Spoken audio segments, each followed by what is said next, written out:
Hello and welcome back to the Football Chat Podcast. Today is episode 128 and we're continuing our series of rebuilding every single 23-24 Premier League side. Today we are on to Chelsea Football Club, a side which had a very disappointing 22-23 and how we're now going to rebuild them under Mauricio Pochettino, see what they need to do, clear out a lot of their squad, probably sell some of their 49 first team players, but shall we start with last season then? As we have with all of these videos, not a good campaign. By any stretch of the imagination, was it? Absolutely torrid. Awful from start to finish, no matter what manager it was, whether it was Tuchel, whether it was Lampard, whether it was Potter. It was awful. Even Bruno Solskjaer got a game in there as well. Yeah, so that's probably our best game of the season, that nil arguably so. But terrible season. A very difficult campaign there for Chelsea. A lot of bad calls from Todd Boehly and his well, not really Todd Boehly, but the whole board in their first year in charge, of course, after purchasing the club in last year's summer transfer window. But there are some positive signs, and it looks like progression will be made. But if we look back at the Premier League, 12th in the league is definitely not good enough after close to £600 million spent on transfers. Of course, a lot of that will not count towards FFP due to amortisation, but that is a huge outlay for not a lot of success. Yeah. Then if you look at the Cups, well, cruelly, we were matched up against against Manchester City in both the Carabao Cup and the FA Cup, which is understandable. Therefore, why we were dumped out. We were still embarrassed. That Carabao Cup was 4-1. Yeah, we were. We definitely should have. 3-1, 3-0 in 4-1 and 3-0. I think. Or 4-0, 3-1. 1-0 or 2-0 in the FA Cup game. And then quarters of the Champions League. Yeah, and I feel like we were sort of hard done by against Real. We put up a good fight, and as Real showed, they weren't perfect because they got torn apart in the next round by Manchester City. The fact we didn't get completely battered by Real is something at least. But do you think we had a better chance against Real if Graham Potter was in charge? I have no clue because it is all rubbish. And I mean, it was always going to be tough first season without Abramovich. Yeah. New ownership. We have 4 different managers. It was awful. But this year is a time to turn a new leaf. Hopefully a new leaf is turned and it's not just the same leaf crashing into the ground. But shall we start with the squad? Because there's a lot to go through. We'll start with contracts expiring. Now, there are no contracts expiring in 2023 for Chelsea. Quite interesting that absolutely no one has a contract expiring. First team Everyone else has had at least someone with a contract expiring this summer. They do have 2 returning loanees. Of course, João Felix and Dennis Zakaria will both move back to their parents' club, Atletico Madrid and Juventus, respectively. But 2024, there is a bit of a mass exodus of some of Chelsea's more loved and less loved players. Baba Rahman will be leaving the club in 2024. Now, he is going to qualify for a testimonial. Having been at the club for 10 years, he may well get to 10 loans, but he will qualify for a testimonial. Don't think many Chelsea fans will even notice that he will be leaving next summer.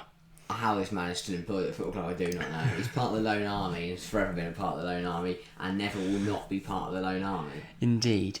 Biggest pain probably is Mason Mount. Now, there's a lot of speculation around him, but as of recording today, it's actually believed that Mason Mount will not leave. Right now, Manchester United, of course, were chasing him. However, having 3 bids rejected so far and not really wanting to spend more than £60 million, it looks like they'll pull out. So, an interesting situation there for Chelsea because Mason Mount's not stated his desire to leave, but he has agreed personal terms with a different club. So that does leave, that's a bit of a divide there between him and Chelsea fans. I know a lot of Chelsea fans want him to go. And if he isn't to leave, he's sort of stuck now because United don't want him anymore, apparently. And Chelsea are now faced with the possibility of either keeping him or selling him at a cut price. This is it, really. If he stays, he has a year to either be good enough that Chelsea sign him again, or Chelsea will lose him on a free transfer. Do you think Chelsea should have just sold him at 55 mil plus add-ons? For the season he had last year, 55 mil plus add-ons is a bargain. And the fact is now that if we want to sell Mason Mount, it's either going to have to be to a different club, or United are going to run a cut price because they'll know that we're desperate to sell. So we've put ourselves in a really bad situation now. Again. And it's poor foresight because Man United stated that it was their final offer. Not everything's like here and now. You've got to look towards the future. That was a poor decision to not sell him for 50 for the sake of $5 million. But if you can get him on a new contract, do you? Because there's still a magical player in there. Given the start of the season. Okay. Because he was awful last year. Opening 4 games and sell him on deadline day for whatever you can get. Yes. But yeah. Other players then, Mateo Kovacic, who it looks like he'll leave anyway this summer to Manchester City. Absolute quality player. Yeah, I really like him, and I think a lot of Chelsea fans do. A lot of Chelsea fans, though, will be happy to see the back of him. I never understand strengthening a rival, ever. No, silly decision. But he does leave in a year's time for a free, so we've sort of had to sell whatever price we could. Yeah. And City are the only ones that are willing to pay what they are because it's Man City. Yeah. Ruben Loftus-Cheek looks like he'll leave this summer as shame. well. AC Milan linked with a £25 million Don't get me wrong. move for him. RLC, £20 million for him. Absolute servant, but just not good enough. Yeah, a really decent player, but not really good enough to start him in the field. Syria. I think he will do really well because he is a physical player, a great ball carrier, good progressor, decent attacking numbers as well. He'll probably cook in Milan. Probably. And I hope he does. I hope the best for him. Christian Pulisic, for me, I see a future for Pulisic at Chelsea. I love Pulisic. I wouldn't say love, okay, but I'm fond of him. I like him. I think there is a good player inside there. I don't know why, because he keeps being crap. Yeah. But there is something there. And I think under Poch this season, he could be reinvigorated. Yeah. But if you can sell him this summer, potentially. Yeah. Because you've already got Right Modric, price, you've already got Sterling on that left-hand side. But I think for me, there's definitely a good player in there. And if anyone's going to harness it, it's going to be Mauricio Pochettino. I mean, when he first joined Chelsea, we thought, could he be the Eden Hazard replacement? He has took that number 10, of course. The closest we got to that was him during lockdown. Pulisic during lockdown was brilliant. So if we get rid of the fans, he might be alright. If we get another global pandemic, Pulisic's going to win a let's Ballon not. d'Or. No. Obviously joking. I would never want to see another global pandemic. But Pulisic, I think there's a really good player there. Give him this year. Again, I would see how he looks in pre-season, see whether Yeah. Poch is a fan of him, and if he is, I don't see any reason why to let him go yet. And if you can get him a new contract, that would be decent. So Azpilicueta, it looks like Chelsea will allow him to leave on a free this summer, which is quite nice. I think he's been a fantastic servant and will leave for Inter Milan. Legend. Yeah, he deserves that move away. He deserves the respect, and I think it's nice that he's going to get a proper send-off and he can leave the club under his... Like this year's kind of proven that if he plays any more years, he's just going to tarnish his reputation. Yeah, and I'm glad he's moving on. But a brilliant servant, and I love the bloke. I know we can end on a high, but it is what it is. And I believe he qualifies for a testimonial. So hopefully we give him that because he joined 2013. It's now 2023. Yeah. As far as my maths works, that makes it 10 seasons. Absolute quality player. Indeed. Pierre-Emerick Aubameyang. Not so quality, not such a servant. The opposite. Yeah. Shite and it's been here 5 minutes, but I think it's looking well. He's dragging his heels about a Saudi move because he wants to go to Barcelona. Why would Barcelona want him back? I don't know, because they're going in for Vitor Roque. He is delusional. I think he's going to have to just sort of come to terms with the fact he's going to be playing in Saudi Arabia. Go to Saudi or quit football. But he's going to have to leave. And then Thiago Silva in 2024 as well. He's been magnificent for the last few seasons, but for me 2024 is the right time for him to leave. Another season. One last hurrah. Teach Carwell everything you know. See if we can win a trophy. And Padishile. And Fafon. Yeah, end on a high, but again, absolute legend for what? He joined a year ago, 2 years ago? 2 years ago. 3, no? 3, yeah. I mean, for the 4 or 5 years that he's been at the club, absolutely servant. Yeah, absolutely brilliant. So then, shall we get on to squad keep or sell? Now, I've spoken a lot of the squad because a lot of it he's going to leave. But I think, I can't remember the exact number, but it's either 43 or 49. Now, they're two very different numbers. Well, that's the problem. It's so weird because it's like, well, do you count people like Ethan Ampadu, or is he a youth player? Come on. Is he a youth player? Well, that's the thing. It's hard to really suggest. I'm going to use football because I think they've already got rid of the loanees from this season in the squads. They haven't, but we can work. There's more players here, so that's easier. But yeah, looking then at the squad, we'll start with goalkeepers, where there are 5 registered to the club. Why? Kepa Arrizabalaga is up first. She's the first person who'll be under our microscope. What do you think of Kepa? Where do you see him? Where does his future lie? I think on his day he's capable, but there are so many question marks. So many question marks. And there's just too many. You can't have that many question marks around your goalkeeper. The goalkeeper is going to be the staple, the reliable man that is not going to fail you. Yeah. And I think he fails us at least twice a game. For me, the only reason to keep him around is that we've got Gabriel Slonina. So maybe if you keep Kepa for another 2 seasons and just get by. I think there is a world-class keeper. I think that's a really, really good goalkeeper there. He's shown that at times, but his error proneness and his decision-making is so frustrating. Don't get me wrong, it's not as bad as a certain other goalkeeper who we will get onto in very, very short time. But equally, Yeah. But Kepa, he's shown a brilliant shot-stopping ability. He can play with the ball at his feet quite well. His distributions are meh, and his attitude has definitely improved this season, but still a bit on the fence. I'll be interested to see whether Poch can get the best out of Kepa. I think he definitely can. If he's not keen, there is a goalkeeper that I've included as part of our improvements who I would say is better, but it's just whether we can develop Kepa Arrizabalaga. My only justification for keeping him is that we do have Gabriel Sanina as another option if it all goes tits up. So in my opinion, it's probably a keep for this summer because there's a lot to address in the squad. Maybe Kepa's not the most pivotal point. Marcus Bettinelli, it's an easy keep, isn't it? Not really a problem. Homegrown quota. Yeah, if it fills the quotas, seems like a decent bloke from all the social media content. Keep around. Edouard Mendy. This is probably one of the worst turnarounds in football history. It's a goalkeeper that no one really heard of. Came into a Just side that needed a safe pair of hands, and he was immense. He was sensational. 2021 Champions League win. He was pivotal in that. Made some brilliant saves. 2022 started to collapse. 2023 then he passed the ball to Brendan Harrison. His Chelsea career was over. Honestly, one of the it's like a cliff. He started up, he's ended up down there.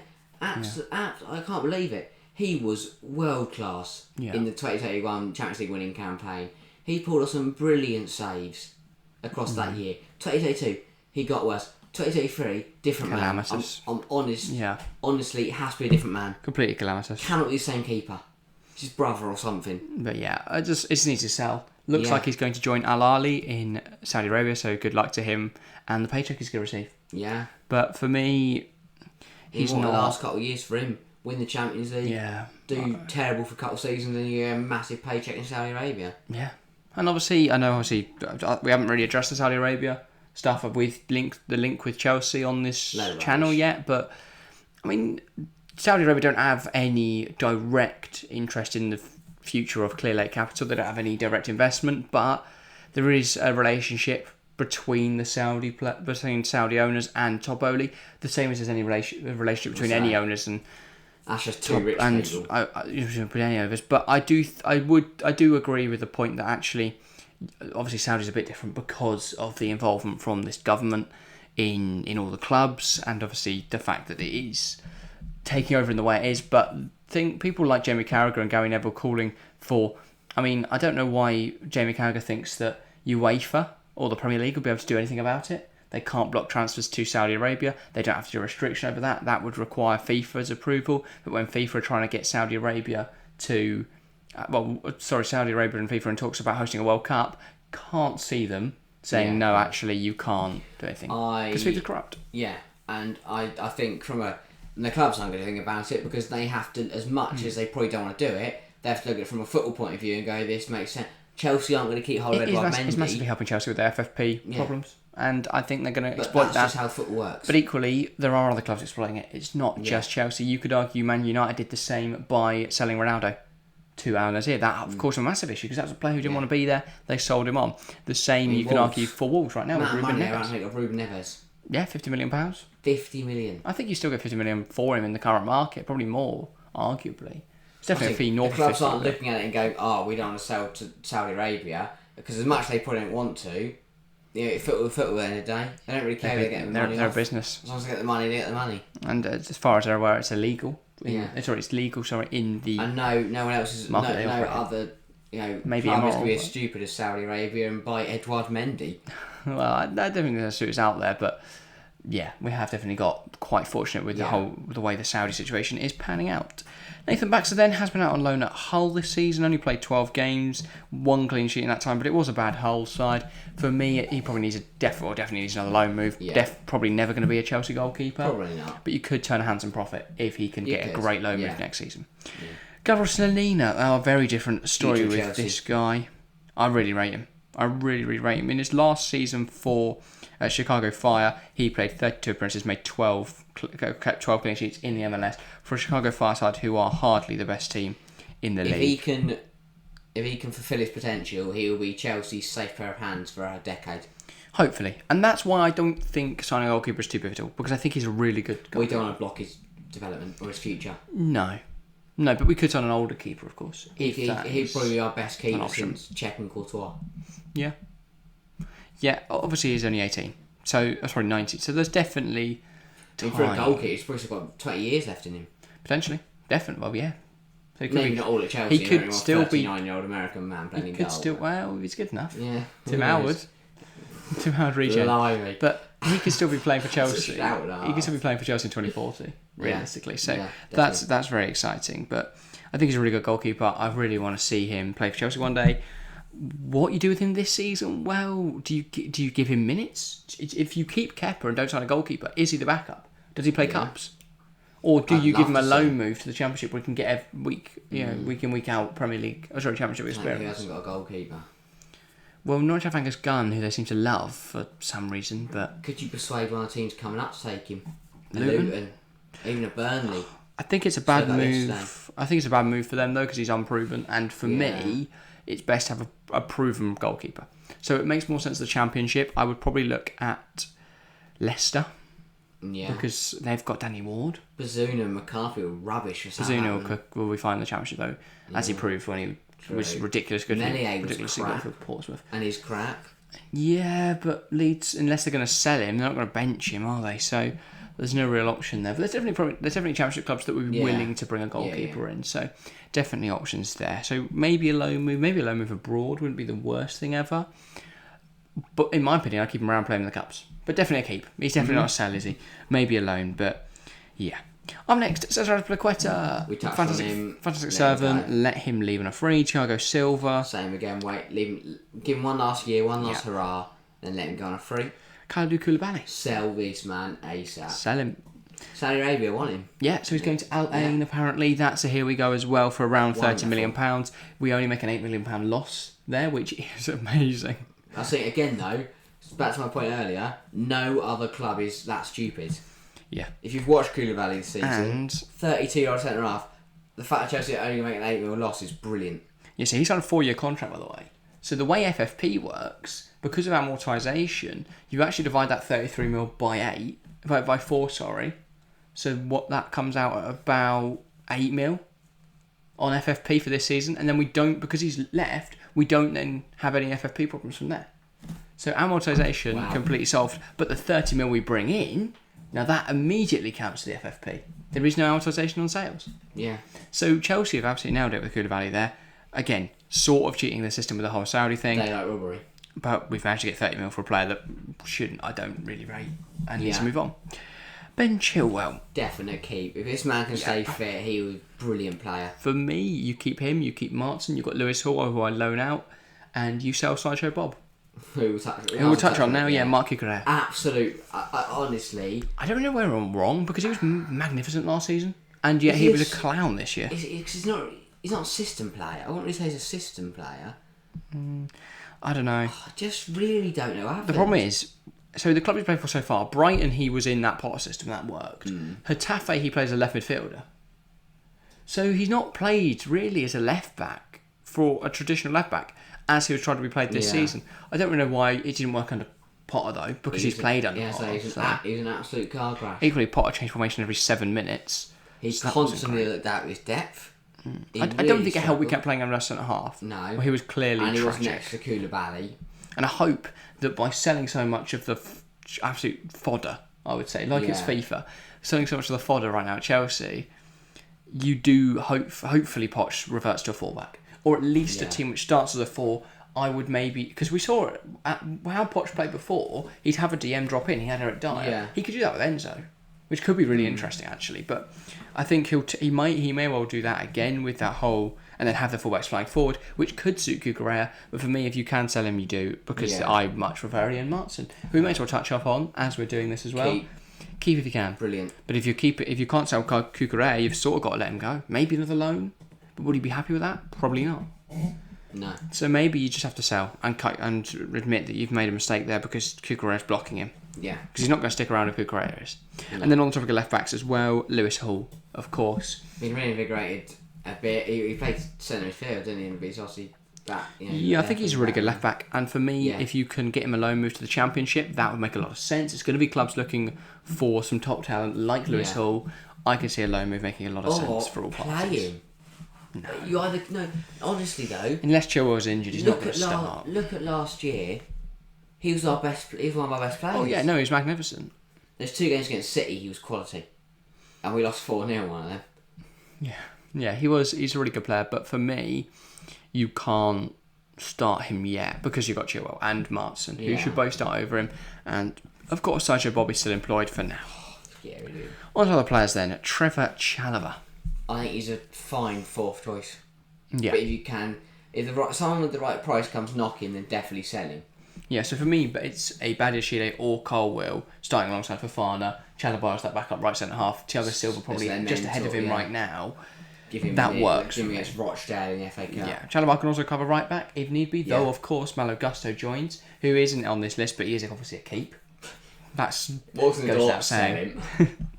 But yeah, for me he's a keep. For me, Trevor Chalobah's a keep for now. Yeah. Maybe look to sell him next summer, but he's a fine centre half who can do a job, especially while we allow, if we loan out Bashir Humphries again next year, maybe then look to integrate him in the first team, because I've been very impressed every time I've watched him play.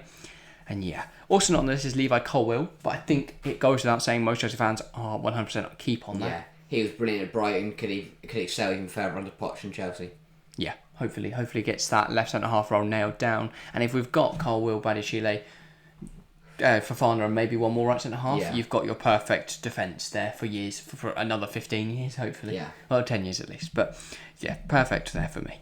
Reece James. Again, as soon as Joe, this man can stay fit, he is a magical player. I do have some questions over his fitness, but for me it's no brainer. He's so good at football. If he can stay fit, he's one of the best fullbacks in the world. Yeah, if not the best. I think that is not a bold claim at all. I think he's a really talented player. And with Malagas as backup, we have security there should he get injured. I really like Reece James. I really like him. I think he's got future captain material written all over him. For me, it's an easy keep. Yes.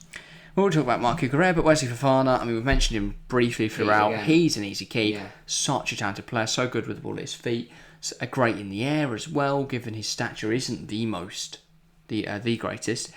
Yeah, just a really confident centre half, a really talented player. Yeah. Same goes for Benoit Badiashile, who we've mentioned intermittently. Yeah. For me, he stays around. Starts if you sell Colwill, bench if Colwill stays. Yeah.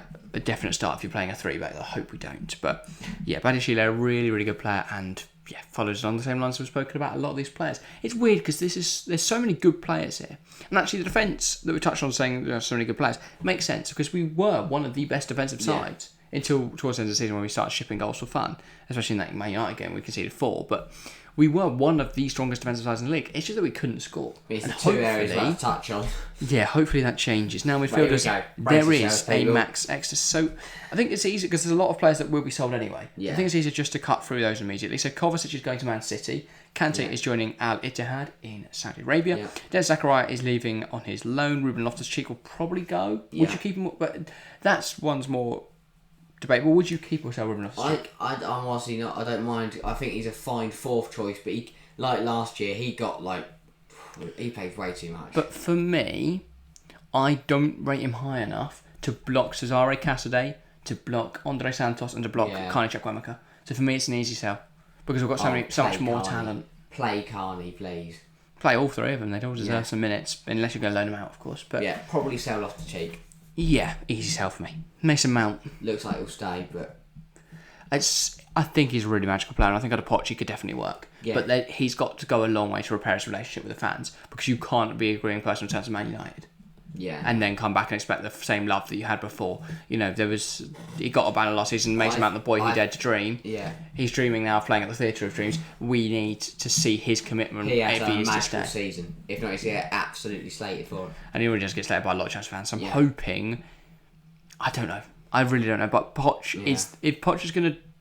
If anyone's going to bring Mason Mount back to his best, it's Poch. And I know I've said that about a lot of players, but Poch is really good. He's a really good manager. So I hope he can do that. Conor Gallagher. I do not know what Vieira did to this man to make him so good at football. We played him as attack midfielder, which we've not done. Sell him. He's awful. He's not awful. He's questionable. He's not awful, but I think the problem is Chelsea fans already are put off by him, and that's a massive issue because he doesn't have that support from the stands. He doesn't have much belief from Chelsea fans. For me, the fact that Dortmund are snooping around and the 30 mil bid is the 30 mil mark's being floated about. I'll be honest, we sell him 30 mil for Dortmund. I see him joining Man United for £90 million in 2 seasons. I just But look I think he's a at really him good player. this season and go, he got a few goals. The one goal I remember was only a shot against Brighton. It smacked off someone's back and went in. But we've not played him in his position. Like, I get he should be able to play deeper, but he's an attack midfielder, and we've not played him there enough this season. It just felt like running around kicking people. Yeah, he is a bit of a... He's like a dog. Run around much. Did you see Wesley Fofana describing each player in one word? No. He described... So he was asked about every player and stuff, and he said... And they were like, Conor Gallagher, and he goes, run. So what man does? Even he's buying into he it. just runs. Yeah, I do have a lot of concerns. I think he'll probably be a sell for me. But it does leave you very weak in midfield, because that leaves us with our midfield of Enzo. That's it, guys. We've got Enzo in the middle. Just Enzo. Yeah. But hopefully he can carry it by himself. Tino Mandarin, it's just not worked out, has it? No. He's clearly not good enough. Didn't really do a lot for Huddersfield last season. Sell. Yeah. Quite easy there. Obviously got injured as well in the second half of the campaign, which is harsh, but yeah, sell. Carney Chukwuemeka. Play this man. Give him some minutes. Play him on the right, play him attack midfield. Play him somewhere. Play him anywhere. Well, not on goal. Quality, but he had a good season, I feel. He just deserved more chances. He didn't get enough opportunities. I think given we will have all 3 cup competitions, hopefully we don't get horrible ties in early rounds and all of them this season. The fact that we haven't got any Europe does mean we have less minutes to go around, but... Could be a good thing. Could be, because we have less competitions, then we can focus on the league. But Chukwuemeka should be involved more. Maybe not starting every game, that would be insane, but should definitely be getting more starts, more appearances in the first team. I think he should have this year, really, because players like Conor Gallagher, Mason Mount, Ruben Loftus-Cheek weren't cutting it, and we didn't rotate enough. But we've sort of missed that perfect opportunity to actually give them minutes. I thought Frank would do that. Apparently not, but yeah, it's been a weird season, and Chukwuemeka's been an unfortunate casualty. His game time has been an unfortunate casualty of the complete shit show that's been Chelsea Football Club this year. So that's an awful shame. I hope he does get more minutes next season. Enzo Fernandez. What a player he is. Yeah. What a player. Chain him to the stadium. Do not let him leave. And then let him out to play football, obviously. But he is so good. Magical. I think he is arguably, not arguably, he's Chelsea's best player. Best player. Just definitely last season. And up there as one of the Premier League's best players. I think he's really good. For me, only Rodri is ahead of him right now as a defensive midfielder. And I'd like to see Enzo in a higher role, but he's not as mobile. So DM works for him. I could see him being that Eric Dyer for Poch, dropping into that back 3. And when I was thinking about that in my head, I had some initial reservations. His range of passing could be massive. Imagine those pings over the top. Pulisic, Mudryk, Madueke in behind. That could be really exciting. Or a new striker that we'll get onto in a little bit. In behind, or potentially 2 new strikers. In behind, that could be really exciting. Really, really exciting. So I think he can definitely work that role. Or if you can get a DM that can drop in, maybe someone like a Sofiane Amrabat. We'll look at more options like that in a moment. But if you can get a DM that drops in, then Enzo can be one of the other 2 who can play a little higher in that Poch system. Be interesting how Poch lines up. But you expect a 4-3-3. Enzo starts. Every single match, Enzo Fernandez starts. Yeah. He's so good. On to forwards then. Now, I've already spoken about some of the players that will leave, so we'll just rattle them off. Obviously, Felix, loan expires. He will not be at the club anymore. Aubameyang will hopefully leave the club. Hooray. That's an easy sell. But there's a bit more debate about others. We'll start with Hakim Ziyech. Sell. Yeah, I think he's a really good player. And it's a shame it's never worked out. He's just too slow for he's also, his attitude stinks. He's just not it doesn't seem like a great player to have in the dressing room. No. For me, it's an easy sell. Easy sell. You can get some good money from Saudi Arabia. I know he's kicking up a little bit of a stink at the moment about because he doesn't really want to go there. But yeah, it didn't help that we completely fucked him over by not allowing him to go to PSG. I think that would have just kept relationships between Chelsea and PSG strong and made Ziyech happy. And maybe would have sold him to PSG for a lot of money. Maybe. Alas, that didn't come off. Raheem Sterling then. Keep. Yeah, had a fine debut season. Wasn't really what we'd have hoped. Not enough contributions, but he did enough to prove that he deserves a shot this season to prove what he can do. And I think he's a really good player. Really, really good player. Fulfills the homegrown quota. No real complaints about keeping Sterling for another season at least. Christian Pulisic. I think we're both on keep here, which a lot of Chelsea fans... maybe not. I think a lot of Chelsea fans will be screaming sell, but there is just an inkling in me that believes in Christian Pulisic, and I have no justification because he was crap last year. But I just think Poch could turn it around. Maybe. But if you can sell. Yeah. Maybe if a Juve comes in at 30 mil, you let him go. But yeah, definitely a good player in there. Whether he'll ever be good enough for Chelsea, I don't know. Kai Havertz looks like it's a done deal. Looks like it's gone, Who will leave? Kai Havertz, £65 million to Arsenal. Do you think that's a good move for Chelsea? Yeah. I think we've done well to recoup as much of what we've I paid love for him Kai as Havertz. possible. Obviously, scored the winning goal in the Champions League final, won us the Champions League, but he's just not been good enough the last 2 years. He also doesn't fit the system. Really doesn't fit the system. But as potentially playing the Odegaard role for Arsenal, or as the false 9 up front, he can definitely work in that role. It's a shame it never worked out because I think he's a really talented player, but yeah, just doesn't work out for Chelsea. No. It's a shame, but there we go. Champions League winning goal scorer, but now we'll join our rivals. Joe Felix is obviously leaving. Mihailo Mudryk is an obvious one. There's keep a around. Very talented player in there. Hopefully, we can see that under Poch. But again, one man will do that with Pochettino. Armando Broja. I think he's going to work perfectly for Poch. And I love him. I love the bloke. I think I've made that quite clear on this channel. But brilliant backup striker too, we bring in. Yeah, and I really hope he actually gets a shot next season rather than just being immediately sold after pre-season. But yeah, I hope he proves himself in pre-season to Poch that he can be that backup or third choice striker depending on how Nkunku is used. But yeah, Noni Madueke then is an obvious keep. I think he should definitely get more minutes next season. I would bring another right winger because he will be the only right winger should Ziyech leave. And then the only other player on this list, David Datro Fofana.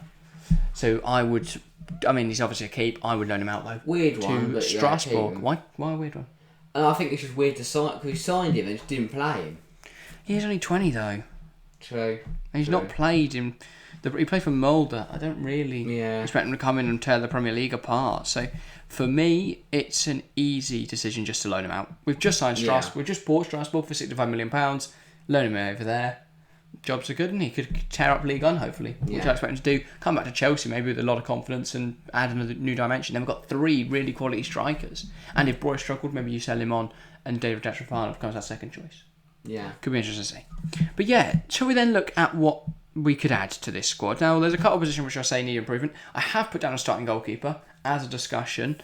I also obviously said right back. We've already discussed Malo Gusto. He's coming in, of course. So that's a position which has already been addressed. I think we definitely in need of some midfield options. We haven't got any midfielders anymore because they're all leaving. And then some forwards, of course, but we have already signed 2. So Chelsea have done well to address some of the areas. There are still a couple others. So we'll start with goalkeeper. Now, if we are to sell Kepa and Mendy this summer, I think we desperately need a goalkeeper. For me, the player that makes the most sense is Andre Onana. Now, Inter would look at a £50 million fee with add-ons on top of that. So I think that's a great deal. I think his distribution is world class. I think he's so good at playing out from the back. He almost becomes, how Dyer used to drop into player 3, he can push forward as a goalkeeper. He's that confident playing the ball up. Now that does give me some fears, but he's fun. He's a good goalkeeper, great shot stopper. He knows when to come forward, when to not. He's good at judging that. So for me, he's a really good goalkeeper who would perfectly suit the Poch system. Makes sense for Chelsea. It's a world-class pair of hands.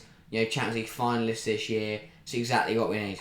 And I don't think Salina's going to be ready in the next 4 or 5 years. No. And if he is, you can always sell on Onana, or a perfect understudy, as you say. But in 4 or 5 years' time, Onana's contract will be coming to an end. Then Salina can step up to number 1. Yeah. So I don't think he directly blocks Salina too badly. No.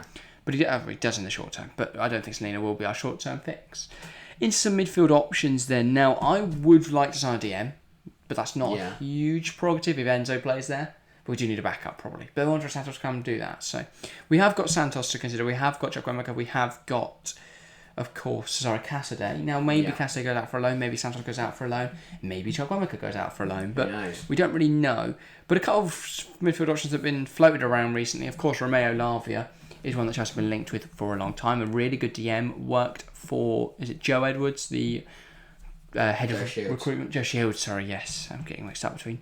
There's someone Edwards who works at Chelsea, but yeah, I think he's got that relationship. He knows how good he is, and I think Lavia is a fantastic DM. And on a cut price, saying Southampton in the Championship makes a lot of sense. Yeah, for me, I really like the bloke, and I hope he joins. Yeah. Other options then, Moise Caicedo, around that £80 million. I think is very steep, but he is the best box to box midfielder in the league. Absolute quality. Oh, sorry, the best prospect box. There are probably better, but he is so good. Brilliant. Such a good player. Absolutely brilliant. 80 million is steep, but it's less than we paid for Lukaku. Yeah. So I justify it like that. I think he's a really good player. And if we can sign him off of Arsenal who are interested, United who are interested, we've bought ourselves a quality player and took one of our rivals in that sense. Makes a lot of sense. And then Gabriel Vega, of course, playing for Celta Vigo. I think he's a really good player. I think he's a really, really good player. 40 million would be the apparent fee, which I think makes a lot of sense. A lot of sense. I think he's a little unproven, but Poch is a fan. He can play as a more attacking midfielder, but he could also play as that box-to-box alongside Enzo maybe. Yeah. And then pushing forward and allowing Enzo to drop in. That could definitely work in some capacity. He's just a good fit, I think. So if we are going to loan out Castell or we are going to loan out Chukwuemeka or not give them the minutes, sign Vega. If not, actually give some minutes to Castell and Chukwuemeka. But so a good option there. And then, of course, starting forwards, Chelsea have already signed 2. So Christopher Nkunku joins the club for £65 million. Baller, absolute baller. I think he's magical. He can play attacking midfield. He can play as a false 9. He can play on the wings. I hope he's not shifted out to the wing because he works much better through the middle. Yeah. But get that ball in behind to him, let him finish chances, or have him as a creative influence in attacking midfield who can get forward. And we have, if Poch wants to play a more possession style of play, which we've known his teams can, he could do something like the old Manchester City system that Pep used before he switched to this incredible 3-2-4-1 of 4-3-3, where one of the midfielders forms a front 2, and then you have that control which Pep Guardiola really, really likes. We could definitely do that with Nkunku, because you could have Nkunku up there, and another striker we've just signed from Villarreal, triggering his release clause, it's Nicholas Jackson, 35 mil.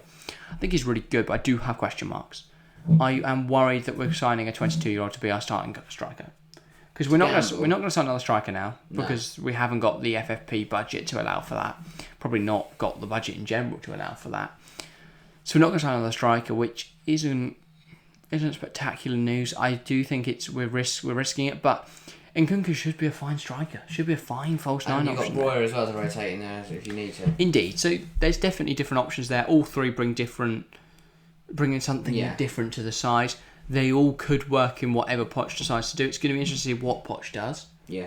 But hopefully he can develop a system which suits either Jackson or Nkunku, or both. It'd be good to fit both of them in there, which I definitely think is possible. Playing Nkunku as attacking midfielder, playing Jackson as that starting striker to get the ball in behind it. Yeah. So it could be a really exciting team. It'll be interesting to see how Poch moulds the squad and how that lines up, of course, next season. That would probably, if we signed all of the players that I've mentioned there, that would be 350 million. Though, of course, a lot of that has already been outlaid on Gusto, on Jackson, on Nkunku. That's already 130 of that there. But that's still a lot of money to go and fork out. And I think he said, obviously, the big one there. But some predictions for next season then. I mean, the money spent over the last 2 years has got me top 4. Yeah. And under Poch is a very, very capable manager. And the fact we don't have Europe, so there's no extra games there. Yeah. I would want to see a cup as well. I think there's no trophy back to the excuses bridge. for top 4. Yeah. They're not getting top 4, so. Yeah, especially since, well, every other club is going to have European football, possibly going to go deep in that, other than Tottenham. But we should be better than Tottenham at least to start, because they've got a lot more of a rebuild to do there. Yeah. So for me, Chelsea should be getting top 4 next season, and we've got. I would like to see us win a cup. Yeah. We're good to win a trophy and that 1 year drought, but yeah, it's gonna be weird. It's gonna be weird next season. Chelsea outside of Europe, we've had a really, really dismal campaign. Hopefully, we can bounce back in style next year. And I am confident because I really, really rate Mauricio Pochettino. I don't think we're really in the conversation for a title fight, considering City are looking at signing Kim Min-jae, looking at signing Josko Gvardiol, looking at signing Declan Rice. We'll talk about all of that when we get to City, but they're being Man City. I do think, though, that second could be in reach, depending on how well Liverpool do. Maybe, who knows? Because I think Liverpool will be good, so maybe third then. But definitely their top 4 spots. I want to see Chelsea back up into European football. Yeah. But yeah, that's all from us today. We're recording a bit of weird times. It feels really weird this episode, but hopefully for you guys it's felt like a normal one. But yeah, we have been yawning throughout this episode. It is because we are fast approaching midnight as we're recording this, but it is the grind. We've got to do what we've got to do to get the content out for you guys. But hopefully you have enjoyed this episode. Hopefully it hasn't been too odd. If you have, make sure to leave a like and subscribe if you're new around here. Massively helps us. We're trying to hit 2.5k subs this year. Had a little bit of a slow June, but as we're now going into July, The Women's World Cup is around the corner. The Premier League, the start of the new season, is just around the corner. We are approaching very quickly the new season. So there's going to be a lot of content. There's going to be a lot of hype over the next few weeks on the channel. So I hope you guys are as excited as us for the new season and all the stuff coming up over the next few weeks. If you're enjoying this series, then please do put that in the comments below and keep the conversation going from this episode in that comment section down below. And if you are new to this series, it's the first one you've watched, go back through the catalogue and look out for tomorrow. Tomorrow is Crystal Palace, where we're going to look at who they should employ. They don't have a manager at the time of recording this. They may well have someone before we record the Palace episode. Yeah. But hopefully not between when we record it and when it goes out, like Bournemouth did. But Thanks, Bournemouth. Yeah, cheers for that. But hopefully, you're enjoying the series, and if you want to go back and watch our other videos, then please do. We've got loads on all the other clubs, well, there will be all the other clubs between now and the start of the season. But yeah, that's all for us today. Thank you very much for watching or listening, and we'll see you next time. See ya.